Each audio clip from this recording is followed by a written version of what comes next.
जय गुरुदेव। आज जय गुरुदेव आश्रम भरतपुर का ये स्थान, यहाँ से प्रथम सहकारी रैली मोटरसाइकिलों द्वारा यहाँ से गांव हंतरा से नंगला बंजार से ललता मुड़िया से गदार से बेरी से अरोदा होते हुए वापस यहाँ आएगी। जय गुरुदेव। जय गुरुदेव। आज दिनांक 27 अक्टूबर 2024 का दिन और इस समय हमारी सहकारी रैली जो मोटरसाइकिल द्वारा चली हुई है गांव हंतरा के बिल्कुल नज़दीक आप आते हुए देख रहे हैं। इस समय बिल्कुल मैं ठीक रेलवे पुल के नीचे खड़ा हुआ हूं और इस समय रैली का दृश्य आप देख रहे हैं।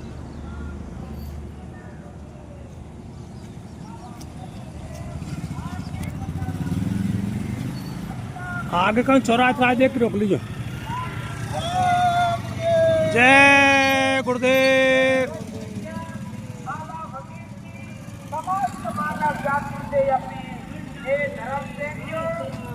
चलो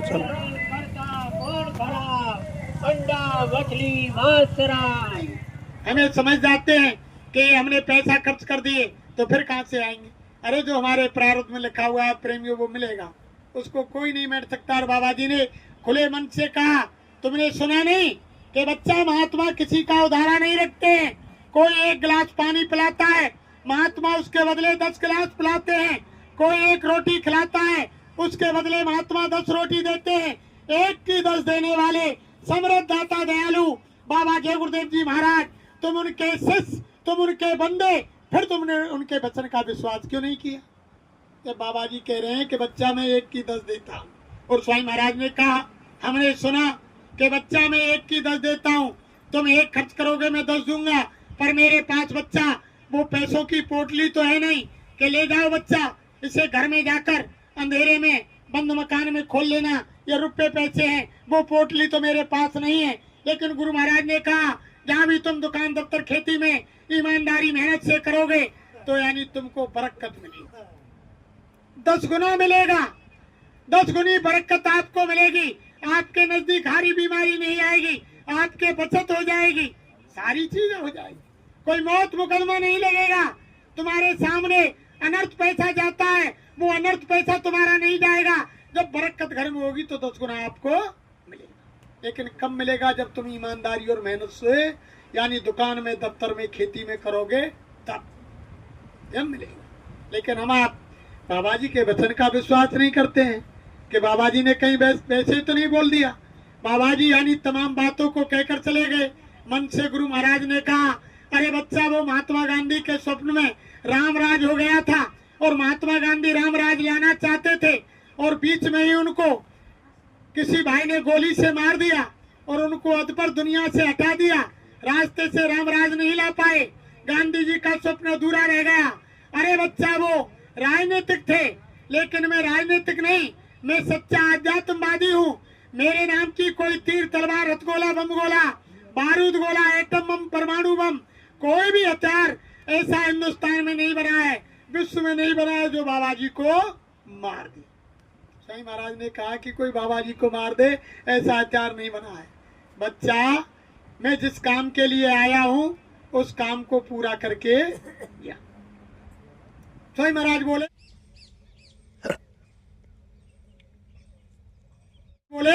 जो कोई वृक्ष लगाता है, कोई भाई बहुत से छाया में नहीं बैठते हैं, लेकिन मैंने जो वृक्ष बोया है उसकी छाया में बैठूंगा और उसका फल खा करके और खिला करके तब मैं कोई जाने की सोचूंगा। अब बाबा जी ने ऐसा कहा और हमारे प्रेमी भाई बहनों में शंका फैल गई कि बाबा जी ने कहा तो ये था, जब वो हद पर चले गए दिख ही नहीं रहे हैं, 13वीं मना दी और यानी उनका संस्कार कर दिया, तो बहुत से प्रेमियों में भ्रम ये फैल गया कि जब बाबा जी अध पर छोड़कर चले गए तो वे यानी वो अधूरे हैं। इसलिए उनका वचन जब वो निकल गया तो कैसे माने। बाबा जी का एक वचन अधूरा रहने वाला नहीं है। रामायण में लिखा गोसाई महाराज ने, राम ने कहा कि मोर वचन पर चाहे फीका और संत वचन पत्थर की महापुरुषों के वचन पत्थर की लीक है। प्रेमी ये गांठ बांध लो, बाबा जी का एक वचन भी स्वामी महाराज ने खुद कहा, अरे बच्चा ये तो हो सकता है कि पूरब में सूरज नाव दो होकर पश्चिम में निकल सकता है, आसमान जमीन पर आ सकता है, जमीन रसातल को जा सकती है, लेकिन बाबा जी का कहा हुआ वचन बैठकर खड़े होकर एक भी गलत होने वाला नहीं, कोई वचन मिथ्या होने वाला नहीं है। और हम आप सोच रहे हैं कि बाबा जी जब दुनिया से चले गए तो बाबा जी का काम कौन करेगा। और बाबा जी ने कहा कि बच्चा मेरे काम को कोई दूसरा कर नहीं सकता और मेरे काम को कोई मुझे करने से रोक नहीं सकता। इनको कोई रोकने वाला है। जो सर्वे सर्वा है, जिनकी आवाज पर यानी सारे ब्रह्मांड टिके हुए हैं, सारे ब्रह्मांडों की रचना इनके शब्द पर है। अगर संत महापुरुषों ने एक शब्द मंच पर बैठकर खड़े एक शब्द असत्य निकाल दिया तो सारी सृष्टि की रचना खत्म। अगर एक शब्द असत्य निकाल देंगे तो ये सारी सृष्टि की जितने भी यानी सारे ब्रह्मांड खत्म, सबकी सब रचना खत्म हो जाएगी। तो ये कभी भी असत्य भागने वाले नहीं, इनके वचन का विश्वास करो, सारे काम होंगे। समय आ रहा है, अब तुम तो खुद तैयार नहीं है। बाबा जी ने खुद कहा अरे बच्चा मुझे उठाने में देर नहीं है, और तुम बन जाएंगे जिस दिन मैं उठा लूंगा। तुम्हारे बनने में देर है, मुझे उठाने में देर नहीं है। अगर तुम सतयुग के लायक बन गए तो धरती पर यानी कल ही सतयुग आ जाएगा, लेकिन तुम सतयुग लायक बने नहीं तो वो कुदरत का डंडा पड़ेगा। तो बाबा जी ने कहा कि जब मैं आंख बंद करके देखता हूँ तो मुझे दिखाई दे रहा है कि जो मैंने बगीचा फुलवारी लगाई है उस फुलवारी का ही सर्वनाश हो रहा है। अब हम तुम ही ना सुधरे, और जब कुदरत डंडा बजावेगी, कलयुग इधर ते जाएगो उधर ते सतयुग आवेगो और वो अपनी सामग्री मांगेगो, तो बाकी चपेट में हम तुम ही आ रहे हैं, हमारो तुम्हारो ही सफाव है रो। तो बताओ बाबा जी इसीलिए तो देर लगा रहे हैं कि चलो और समझा लेने दो। और साईं महाराज ने कही होती कि पहले हनुमान की पूंछ में आग लगी और लंका तो बाद में जली। पहले तो हनुमान की पूंछ भरी, लंका तो पीछे भरी ना।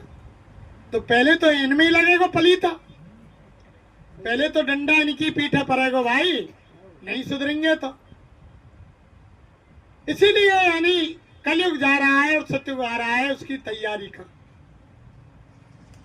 करो जोर शोर से, लग जाओ। अब बाबा जी तो सबको दिखावे कि वो कह रहे हो, अब तुम खुद ही वो कहिए बामे के राम ना काहुए मारे ना हत्यारो राम, अपने अपने कर्म ते और सब मर जाएंगे कर कर खोटे। जब बाबा जी का वो मार रो, बाबा जी तो नहीं करो कि सतयुग देखो, मैं तो दिखावे को तैयार हूं। अब जब तुम या लायक बनना रे तो कुदरत को डंडा बाजेगो तो भैया वो तो हम तुम सबन ने जानो पड़ेगा, वो तो सबको पापी कुटिल कुकर्मी वो तो सबन को सफाव करेगी छोड़ेगी। तो इसीलिए तो हम कह रहे हैं कि आप यानी तैयारी करो। और जिन्होंने कड़ी मेहनत की वे हमारे आपके बीच से चले गए, वे दोबारा आएंगे। सत्संगी इनके घर में मैंने जन्म ले लियो, और जब सत्युग आएगा वो जो तक वे देखने लायक तैयार रह जाए। जो हमारे बीच से टाट वाले वैसे लोग जो बाबा जी के बंदे थे, सच्चे भक्त थे, बड़ी मेहनत की उन्होंने, वे चले गए, वे दोबारा आ गए। और जिनका काम पूरा हो गया वो अपने निज घर चले गए, जिनका काम पूरा हो गया वे निज घर चले गए, और जिनका काम अधूरा रहेगा फिर वे संगत में दोबारा आ गए। सत्संगियों के घर में बाबा जी ने जन्म दिला दिया, फिर वो आकर के सतयुग देखेंगे। ऐसा नहीं, इनके पास महात्मा एक तीर से कई शिकार करते हैं, एक तीर से 1000 निशाने लगाते हैं महात्मा। उनकी बात को तुम नहीं समझ पाते हो। संतों की बात बात में बात और केले के पत्ते में पात पात में पात। केले के पत्ते को तुम छीले जाओ, पत्ता ही निकलेंगे उसमें। ऐसे ही महापुरुषों की बात का कोई ठिकाना नहीं लगा सकता है। ये बुद्धि का विषय नहीं है, ये संत मत प्रेमियों बुद्धि का विषय नहीं है। जब हमारी आपकी बुद्धि खत्म हो जाती है, जब बुद्धि का विषय खत्म हो जाता है, जब वहां से पहली दर्जा की पढ़ाई संत मत की शुरू होती है, और हम तुम यहाँ बुद्धि लगाओ में। तो बता बुद्धि से कैसे जानी जाए। गोसाई महाराज ने लिख दी के नाम रूप दो वक्त कहानी, और समझ जाए न जाए ना उसको आप समझ सकते हैं ना उसका बखान कर सकते हैं। तभी तो तमाम जगह लिख दिया कि सब धरती कागज करूं लेखन करूं बन रहा है, और 7 समंदर मस करूं गुरु गुण लिखो ना। बताओ कैसे लिख सकते हैं इनकी महिमा को। जब साईं महाराज ने मन से कहा कि बच्चा मेरे गले में तुम ताबीज बन करके और यानी गले में 24 घंटे रात दिन 20 साल तक लटके रहे, 1-2 दिन नहीं, साईं महाराज ने कहा कि 20 साल तक ताबीज बनकर मेरे गले में तुम लटके रहे रात दिन 24 घंटे, फिर भी तुम नहीं जान सकते हो कि बाबा जी की खोपड़ी में क्या है। बताओ जब 24 घंटा गले में लटके रहे, जब वो ना जान पाएंगे तो फिर इनको पार कैसे पा सकते हैं। मैं ही कहूं तो कहन में आवे और मेरो भेद कोई नहीं आवे, ये खुद कहते हैं तभी समझ में आएगा। ये इसलिए बाबा जी की एक एक बात पर शंका करने की जरूरत नहीं। और साईं महाराज ने विलक्षण कारवा काफले में बार बार यही कहा, जो यानी 30 सितंबर 13 31 अक्टूबर 31 दिन उत्तर प्रदेश के हर जिले में विलक्षण कारवा काफला 2003 में निकला था। उस समय गुरु महाराज 2 सत्संग देते थे, एक सुबह और एक शाम। दोनों समय गुरु महाराज मंच पर जाते और जय गुरुदेव बोलते और दोनों भक्त यही कहते कि बच्चा शंका मत करो। सबसे पहले जय गुरुदेव जय गुरुदेव जय गुरुदेव नाम किसका, प्रभु का। बोलने के बाद गुरु महाराज यही कहते कि बच्चा शंका मत करो, शंका विनाश की जड़ है। अगर शंका पति पत्नी पर करेगा तो झगड़ा हो जाएगा, और पत्नी पति पर शंका करेगी तो झगड़ा हो जाएगा, बाप बेटा पर शंका करेगा तो झगड़ा हो जाएगा, बेटा बाप पर शंका करेगा तो झगड़ा, यानी शंका झगड़े की जड़, विनाश की जड़ है। और हम तुम बाबा जी के वचनों पर आज के दिन के लिए गुरु महाराज ने कहा था कि शंका मत करना बच्चा। अब हम तुम शंका कर रहे हैं। बाबा जी ने तो ये साफ शब्दों में कहा कि बच्चा मैंने तुमको सारी चीज, सारा रास्ता बता दिया, तुमको वो अपने घर जाने का रास्ता दे दिया, अब तुम मेरे पीछे पीछे चले आओ और मैं आगे आगे चल रहा हूँ। मेरे पास इतना समय नहीं है कि मैं तुमको पीछे मुड़कर दे दूं, और तुम बीच में तीसरे को खड़ा मत कर देना। तुम मुझको देखो और मैं तुमको देखूं। अगर तुमने बीच में तीसरे को खड़ा कर दिया तो बच्चा तुम्हारा सारा परमार्थ बर्बाद हो जाएगा, खत्म हो जाएगा। साईं महाराज ने साफ कहा, लेकिन हम आप उनके वचनों को नहीं समझ पा रहे, भूल गए। क्यों कि बाबा जय गुरुदेव जी महाराज ने खुद मन से कहा कि बच्चा महात्माओं का सत्संग, महात्माओं का यानी ये मेला होता है सत्संग, इसमें हर तरह के जीव प्राणी आते हैं और अपनी अपनी अलग अलग इच्छा लेकर आए। आत्म कल्याण के लिए कोई बिरले बच्चे बच्ची आए। साईं महाराज बोले कि आत्म कल्याण के लिए कोई बिरले बच्चे बच्ची आए, नहीं कोई धन का लालच लेकर आया, और कोई साईं महाराज मेरे संतान नहीं होती है, साईं महाराज मेरे बीमारी है, साईं महाराज मेरा बच्चा नौकरी नहीं लगा है, साईं महाराज मेरा पक्का मकान नहीं है, साईं महाराज मेरी दुकान नहीं चल रही है। और कोई सामान खरीदने गया मथुरा, कोई भाई बहन चोरी करने गए कि चलो दुकान से सामान उठाएं, जूता चप्पल चुराएं। कोई बिरला गुरु महाराज मन से बोले, कोई गद्दी के लालच के लिए गया, कोई मान सम्मान के लालच के लिए गया। तो सबकी इच्छा बाबा जय गुरुदेव जी महाराज ने पूरी की। आत्म कल्याण के लिए कोई बिरले बिरले जीव गए, और गुरु महाराज बोले कि बच्चा देखो, महात्मा जब सीधा डमरू बजाते हैं तो भीड़ इकट्ठी हो जाती है। साईं महाराज मन से बोले कि बच्चा जब सीधा डमरू महात्मा बजाते हैं तो भीड़ इकट्ठी हो जाती है, और महात्मा उल्टा भी बजाना जानते हैं। साईं महाराज बोले कि उल्टा भी बजाना जानते हैं।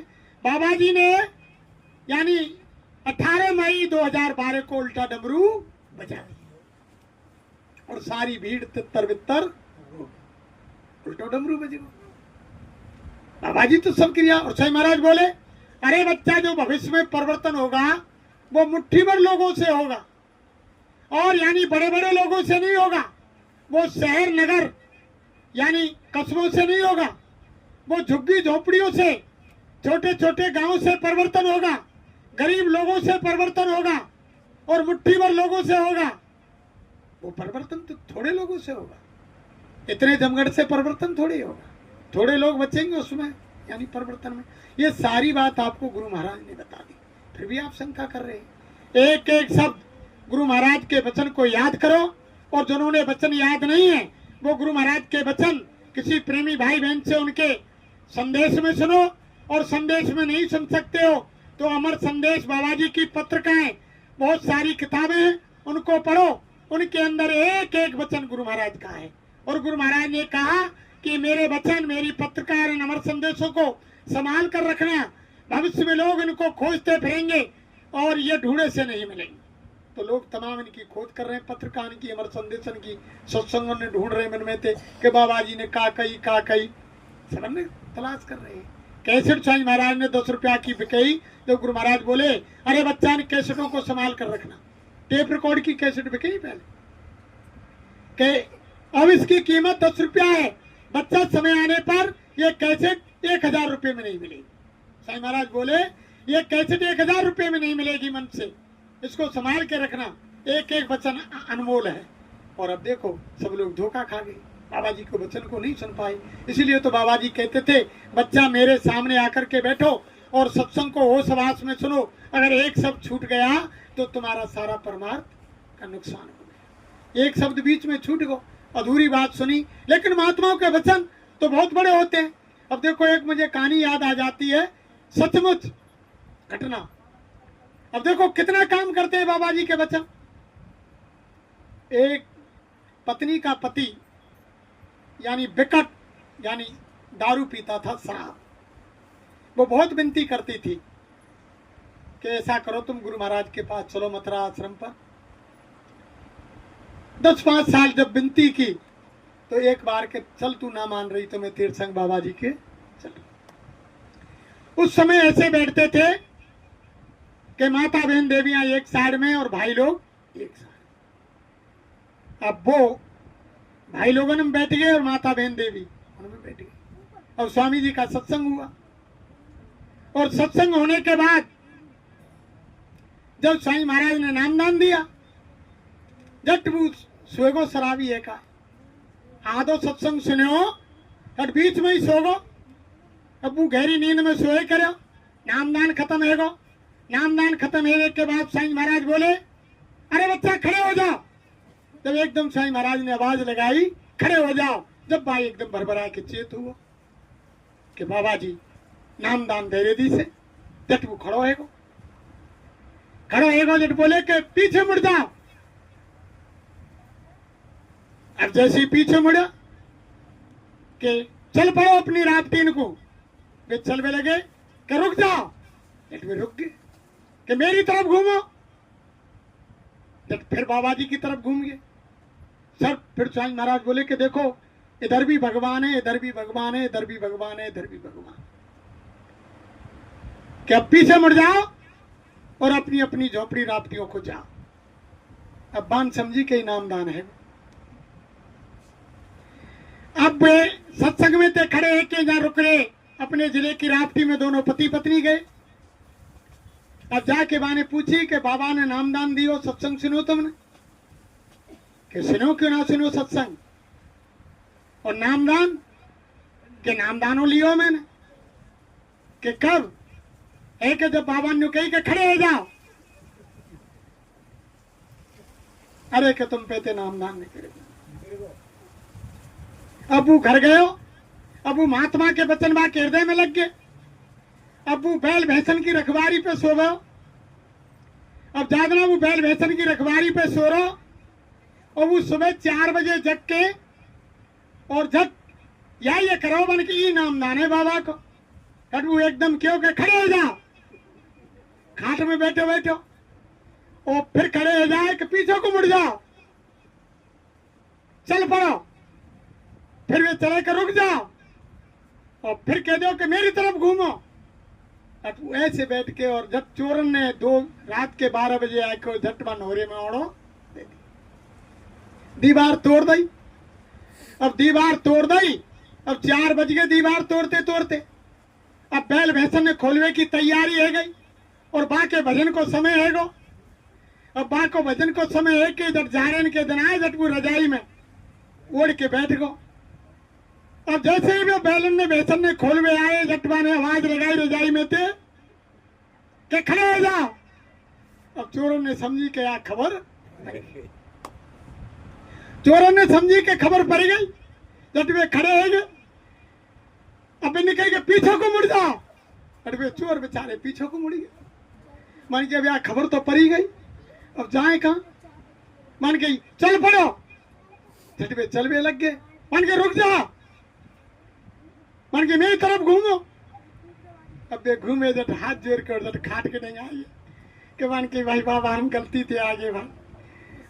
मान के तुम कौन है कि हम चोर हैं, कि न्याय कैसा है कि तेरे भैंस बैलन ने खोलवे, तो फिर क्यों ना खोली। अरे कि तुम कह तो रहे कि खड़े हो जा, कि मैं तो भजन कर रहा हूं, बाबा ने नामदान दिया, मैं तो भजन कर रहा हूं नामदान थे कि खड़े हो जा और पीछे को मुड़ जा और चल पड़ो। तो देखो बैल भैंस बाकी यही तो बच गई। जब इनने कही के भाई बाबा आप तेरी भैंसन हम बैलन ने खोल ले जाते पर दी तेरो बाबा जी को भजन काम है।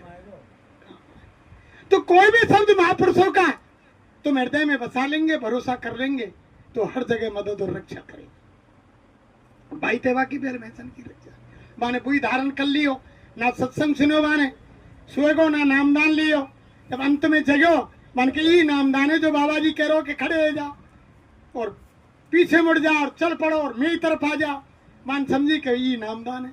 अब वो कहा जाने के नामदान का ही थे माने तो दारू पी हो जाना। तो बाबा जी का एक एक वचन अनमोल है प्रेमियों, इसलिए इनके वचनों पर शंका ना करें, भजन करें। समय बहुत ज़्यादा खराब आ रहा है, इसलिए समय को तो अगर हमसे कोई कहने सुनने में अपशब्द निकला हो और किसी भाई बहन के हृदय में ठेस पहुंची हो, तो आपके आंगन के बच्चे हैं, क्योंकि ना हम कोई संत है, ना महात्मा है, ना हम कोई ज्ञानी है, ना विज्ञानी है, ना हम कोई ना विद्वान है, ना हम कोई वक्ता है। हम तो आप जैसे एक जिम्मेदार के बच्चे हैं, लेकिन गुरु महाराज के सानिध्य में रहे तो इनकी जो चर्चा गुरु महाराज वो तो पीछे थे, आवाज लगाने स्वामी महाराज के इसको बोलो हमारी का औकात है। अब हमसे कोई पूछे कि तुमने क्या बोले हो, हमें कोई मालूम। यही सारी चीज चर्चा ये देते हैं अपने आप।